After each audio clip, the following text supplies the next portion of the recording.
trazer tradições, aos milhões tens também. Tu és o glorioso, não podes perder pra ninguém. De torcedor para torcedor, esse quadro eu tava numa ansiedade para fazer, meu amigo. Vamos começar sobre o Botafogo. E falou Botafogo, velho, para mim não tem como. Tem que chamar o nosso Henrique, vulgo Rico. Salve, salve. Salve, salve. Canal, e hoje é muito Botafogo para vocês, amigo. Vamos que vamos, rapaziada.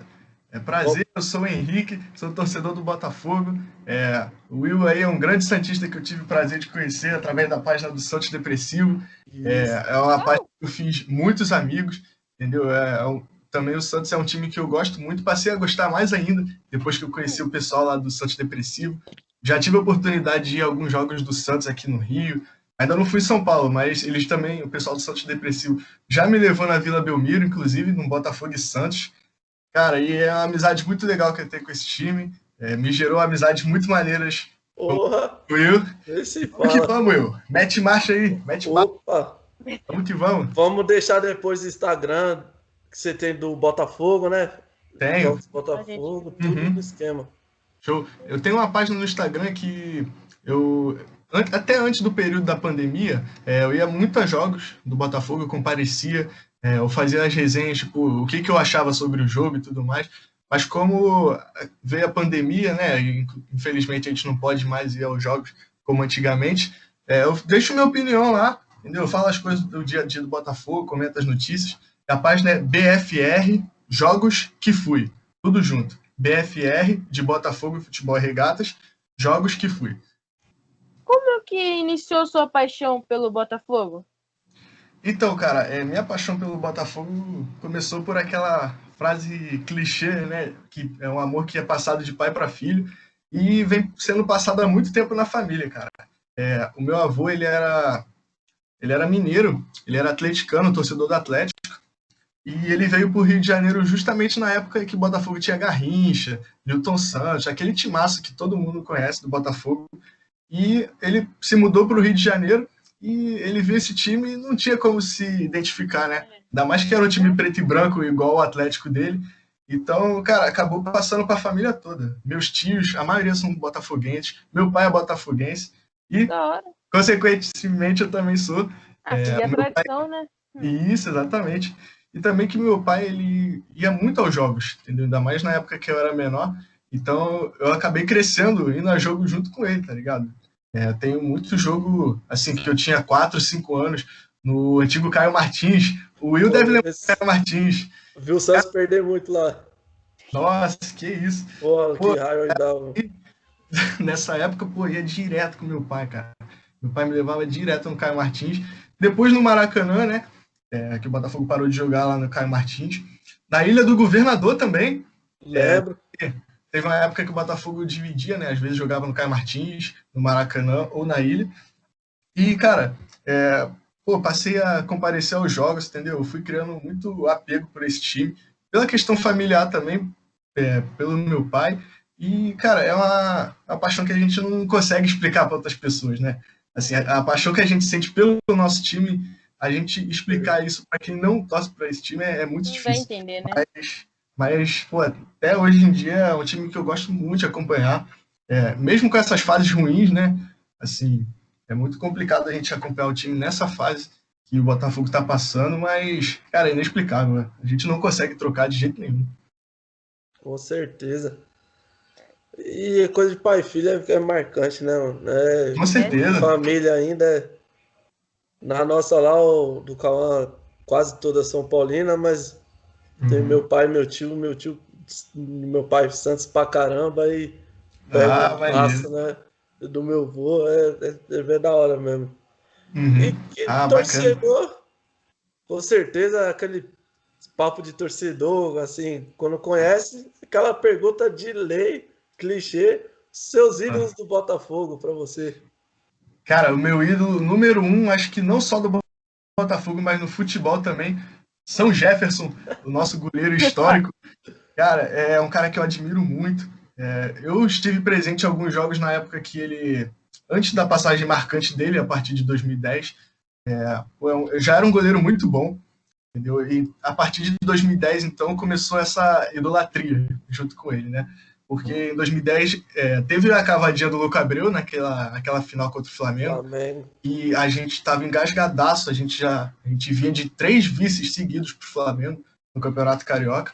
Em 2010 teve a cavadinha do Louco Abreu, mas também teve o pênalti do Jefferson. O Jefferson defendeu o pênalti do Adriano no final do jogo, que poderia ter jogado tudo isso pro buraco, entendeu? Então, a partir daí, o Jefferson também melhorou muito, ele se desenvolveu muito como goleiro, passou a fazer defesas absurdas, assim. Chegou aí para a seleção brasileira em 2014, ele foi convocado para a Copa do Mundo. E, cara, eu acho que o feito dele que mais me faz idolatrar ele foi justamente nesse período de 2014, que ele estava em alta com a seleção brasileira. O Botafogo foi rebaixado no final do ano de 2014. Ele estava em alta, acho que ele estava no auge da carreira dele. Tinham várias propostas para ele ir embora para a Europa, até para alguns times do Brasil também que estavam sondando ele. Mas não, ele caiu com o Botafogo, ficou no Botafogo, subiu com o Botafogo e continuou. Entendeu? É uma coisa a questão da amor à camisa, né, cara? Que é uma parada que é muito difícil da gente ver hoje em dia, que o Jefferson fez isso, sabe? É um dos últimos jogadores assim que eu vi que demonstraram amor à camisa do Botafogo. Então, ele é o meu ídolo número 1. E o ídolo número 2, eu já citei ele também aqui nesse pequeno relato, é o Louco Abreu, que, pra mim, ele acabou com um dos maiores pesadelos da minha infância. Porque, assim, na época que o Botafogo foi trivice pro Flamengo, eu tinha 7 anos, cara. Eu tinha 7, 8, 9, justamente acompanhando o número dos anos. E, cara, o Will deve entender o que eu vou falar agora, mas como botafoguense e o Will como santista, deve entender como é ser um dos poucos torcedores desse time na sala de aula, no colégio. Putz! E, cara, eu acho que ainda fica mais difícil quando o seu maior rival é o Flamengo, entendeu? Que é o clube de maior torcida do Brasil, se pá do mundo. Então, cara, foi um período muito difícil. A gente foi trivice pro Flamengo. E, cara, parece assim, toda final que o Botafogo chegava com o Flamengo, pô, já chegava aquela nuvem negra, assim, que a gente ficava, meu Deus, vai acontecer isso de novo. De novo. E em 2010 não aconteceu. O Louco Abreu e o Jefferson salvaram a gente. Eles nos deram essa alegria, porque para mim foi uma das maiores alegrias da minha vida. Foi o título que eu mais comemorei, o Campeonato Carioca de 2010. E o Louco Abreu também é outro jogador que honrou muito a camisa do Botafogo, sabe, se identificou muito, chamou a responsabilidade e ele conseguiu quebrar esse tabu em cima do Flamengo. Então isso aí foi o mais marcante para mim, de tudo. Esse da escola que você falou, a minha geração não tinha muito palmeirense na sala, mas em 2008 que o Santos quase caiu, nossa, cara, por azar, nesse ano, era só eu de santista, velho. Dos outros anos com o Robinho, geralmente tinha uns 3 santistas que acompanhavam mesmo, sabe? Então a gente usou muitos corintianos, fomos zoar tal.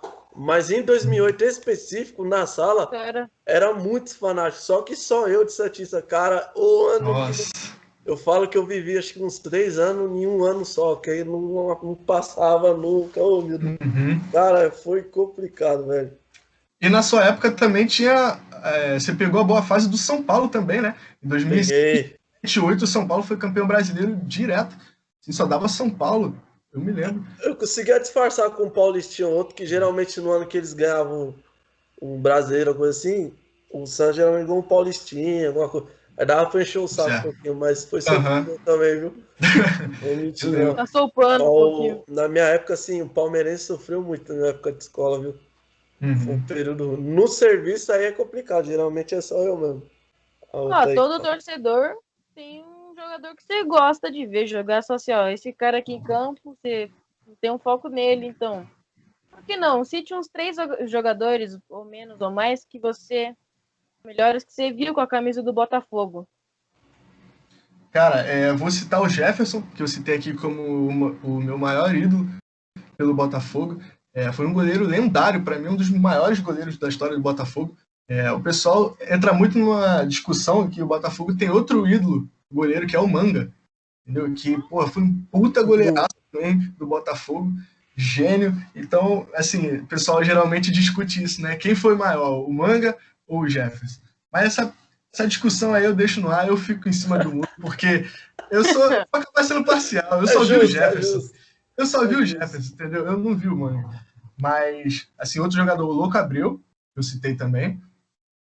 E, cara, outro jogador que eu vou te falar, até meio inesperado isso, mas um jogador que eu gosto muito, que eu gostei muito de ver com a camisa do Botafogo, que honrou muito, sabe? Foi um achado do Botafogo. Ele estava encostado na Argentina, o Botafogo achou ele chegou aqui, jogou muita bola, se identificou com o clube e deu um bom passo para a gente ganhar um título carioca, que foi o Joel Carli, um ótimo zagueiro, um dos melhores zagueiros que eu já vi com a camisa do Botafogo, um cara que eu gosto muito também, e eu fiquei muito feliz que ele conseguiu dar o primeiro passo para o título carioca de 2018 para a gente, né?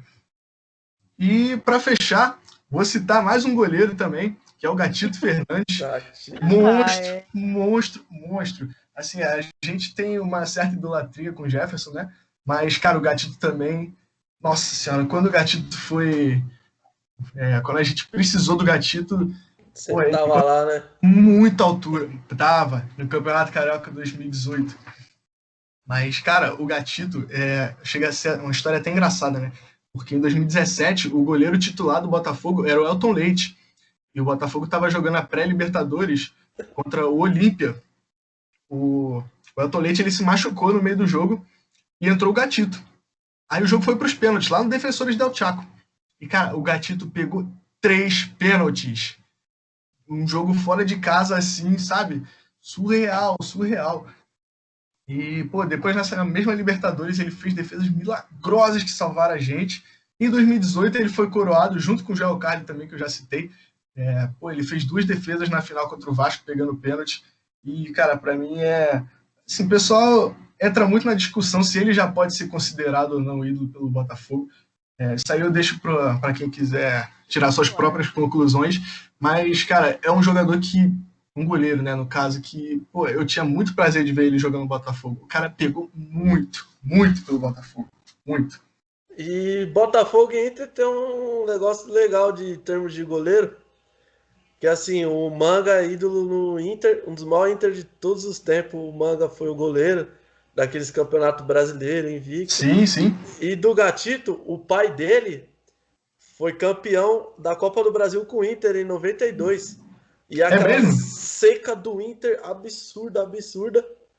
Ele pegou na decisão dos pênaltis contra o Grêmio, se não me engano, nas quartas de final, eliminou o Grêmio, ele pegando o pênalti. Caraca, pô, torcedor do Inter torcedor do Inter tem um, assim, não acho que não chega a ser ídolo, mas tem um carinho, sim, muito grande pelo Manga, pai dele, o Gato Fernandes. O Gato Fernandes, perdão. Que é ídolo do Cerro Porteño. Isso, e o Gatito acho que já assumiu, né, que torce pro Cerro Porteño, né? Sim, então, tipo, essa disputa de pênalti que o Gatito pegou contra o Olímpia foi, tipo, como se você, santista, lá do torcedor, pegasse um pênalti contra o Corinthians em plena arena do Corinthians. E uma outra aqui, já emendar 2. Uma, como foi o jogador, eu, sim, o Cauã, nós aqui, negócio de futebol, técnicos, sim, pelo menos um que te marca bastante. E não precisa ser se um jogo no estádio ou na sua casa, assim, acho que já você meio que falou, o momento mais feliz assim seu com o Botafogo e não sei se mais triste assim, mas que você, cara, não quer lembrar de jeito nenhum. Eu tenho uma lista grande aqui. Então, cara, falando sobre técnicos, eu vou citar 2. O primeiro, o Cuca, que ele foi técnico do Botafogo, no melhor time do Botafogo que pelo menos o pessoal da nossa geração de botafoguense, assim, que tem mais ou menos 20 e poucos anos, viu que foi o time de 2007 e, cara, aquele time era uma máquina, entendeu? Era um time que dava gosto de ver o time do Botafogo jogar, sabe? E o Cuca, ele comandava esse time. Eu lembro que, pô, todo jogo do Botafogo tinha muita jogada ensaiada, pô, bola parada na frente da área, ou era o Juninho que chutava, lembra do Juninho? Não sei se você lembra do Juninho. Eu pensei que você ia falar dos melhores jogadores, eu até achei que você ia citar o Dodô e o Juninho, cara. Dodô, teve o Dodô também, bem lembrado. Sei que você ia falar. O Dodô, ele Dodô fez o gol do Juninho. título no meu primeiro título no estádio, que foi o Carioca em 2006, contra o Madureira. Madureira, né? Ele fez um golaço de longe pra caramba. Eu me lembro desse jogo. Pô, foi. Eu tinha o quê? Eu tinha 6 anos, eu acho, estava no estádio já. Meu primeiro título com o Botafogo. E voltando a falar de técnicos, eu vou acabar citando o Jair Ventura. Assim, ele saiu do Botafogo com muitas polêmicas, sabe? A torcida do Botafogo não gosta dele. Eu também não gosto dele pelo jeito que ele saiu do Botafogo. Mas, cara, a gente não pode deixar de citar o que ele fez pelo Botafogo. Ele chegou em 2016, foi um ano que o Botafogo estava voltando da Série B. O Botafogo estava com o time muito destroçado ainda, não tinha engrenado no Campeonato Brasileiro, estava brigando para não cair. Cara, ele pegou esse time e conseguiu levar para Libertadores, tá ligado? Foi uma campanha surreal. O Botafogo ganhava jogando na Arena Botafogo, na ilha. O Botafogo pegou muitos times grandes lá e ganhou jogando bem, tá ligado? Aí depois pegou essa fase da Libertadores, pô, foi muito longe na Libertadores também, com um time limitado, sabe? Ele conseguiu um feito que até hoje não foi feito por ninguém na Libertadores, que na mesma edição o Botafogo eliminou 5 campeões da Libertadores na mesma edição. Acho que foi o primeiro time a fazer isso na história. Não sei se recentemente fizeram isso, mas infelizmente a gente não levou aquela Libertadores, né? A gente acabou saindo pro Grêmio. E depois disso foi só ladeira abaixo, cara. Com a nossa eliminação na Copa do Brasil pro Flamengo e pro Grêmio, a gente despencou no Campeonato Brasileiro também. E a saída dele foi muito polêmica. Ele já estava em alta no mercado, estava pensando em sair. Ele acabou desrespeitando um pouco o Botafogo na hora de sair, assim. E olha que ironia, o Botafogo foi rebaixado para o Sport justamente do Jair Ventura. Puta, verdade. E eu vou emendar esse feito do rebaixamento desse ano, que você perguntou qual era o pior momento que eu já passei pelo Botafogo. Cara, eu diria que foi 2019, que foi um momento muito ruim, que o Botafogo estava jogando muito mal, estava brigando para não cair direto, sabe? Jogar jogos fora de casa, cara, já era praticamente certeza de derrota. Era o time do Botafogo que olhava e falava, esse é o pior time do Botafogo que eu já vi. Mas, cara, esse time de 2020 e 2021 conseguiu superar. Superou. É muito ruim. Cara, chega a dar um sentimento ruim assistindo o jogo, sabe? O jogo, assistindo o Campeonato Brasileiro, cara, o time que conseguiu 4 vitórias em 34 jogos, sabe? É bizarro. O time é o pior mandante e ganhou 2 jogos só em casa. Pô, e perdeu quase todos os outros, empatou um ou outro, sim. Sabe, é o pior time do Botafogo, é o pior momento da minha vida como botafoguense, foi esse rebaixamento. Assim, eu já vi outro rebaixamento, né, que foi de 2014. Em 2002 eu era vivo, mas eu não acompanhava tanto futebol. 2014 doeu muito, mas eu acho que desse ano foi o pior de todos. Igual a esse, a gente foi rebaixado a gente está em último, né, com 4 rodadas de antecedência, sabe, com o time jogando muito mal, muitos problemas de diretoria. Então, esse com certeza é o pior momento da minha vida sendo botafoguense. E agora eu vou emendar num momento bom, né? Vamos virar um pouquinho a chave.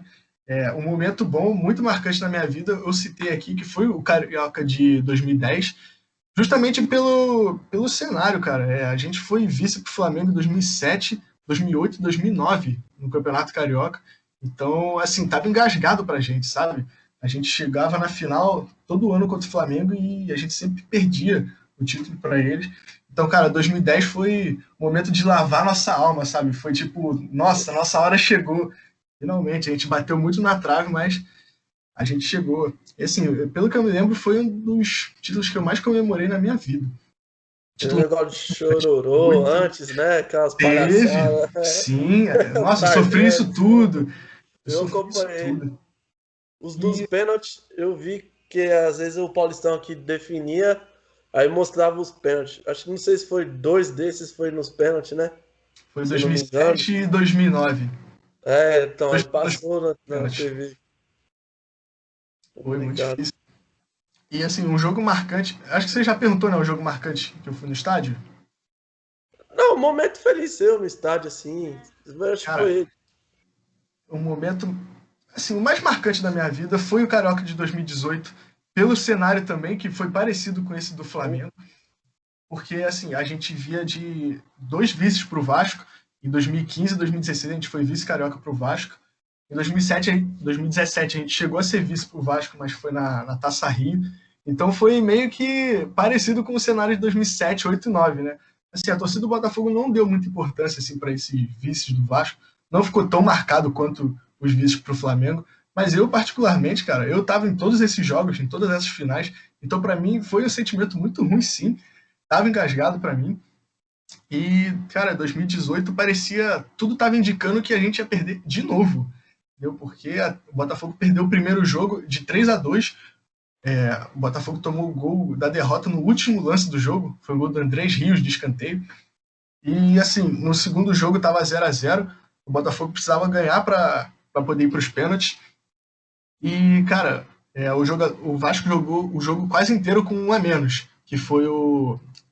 Não vou lembrar o nome do jogador, mas foi o Fabrício, aquele que deu o dedo para a torcida do Inter. Ele foi expulso. Ele foi expulso no primeiro tempo. Aí o Vasco jogou o jogo todo com um a menos e o Botafogo não conseguia fazer gol. Entendeu? Tava aquele jogo feio, aquele jogo truncado pra caramba. E, cara, quando já era, acho que mais de 45 já, o Botafogo teve um jogador expulso, foi o Léo Valência. Nunca me esqueço disso. Depois que o Léo Valência foi expulso, a torcida do Vasco explodiu. Assim, parecia que já estava sacramentado o título. Mas naquele último lance milagroso, o Gilson dá um bico lá da zaga até a área do Vasco, a bola fica batendo de um lado para o outro. Cara, eu no estádio, eu tava atrás do gol nesse jogo. Cara, assim, a gente vendo no replay, beleza, foram 5 segundos. Mas no estádio, você, esperançoso para aquela bola entrar, parecia que a bola ficou batendo de um lado para o outro, assim, uns 10 minutos, fácil. E aquela bola não entrava, ficava batendo para um lado para o outro. Aí do nada o Carly foi lá, jogou a bola para dentro do gol e, cara, eu só lembro de eu me jogando no chão, assim, sabe? Eu não lembro nem direito o que aconteceu, só sei que eu me joguei no chão. Foi uma loucura total. E depois nos pênaltis o Gatito fez a parte dele, defendeu 2 pênaltis e deu esse título que para mim, cara, foi o mais improvável da história do Botafogo, assim, pelos que eu vi, entendeu? Porque pelo cenário, por tudo que estava acontecendo, era muito improvável que o Botafogo fosse levar aquele título, ainda mais do jeito que foi. Esse é quem... Até o próprio Vascaíno nunca mais vai esquecer. Aquele que estava no estádio nunca mais esquece. Sim, com certeza. Não, sem erro. Cara, que estreia, amigos. Que estreia de quadro. Tinha que ser esse ainda, mano. Não podia... Mano, tinha que ser o Rico, velho. Não, tem outros que eu tô agendado. Eu falei, não, mano, vou esperar.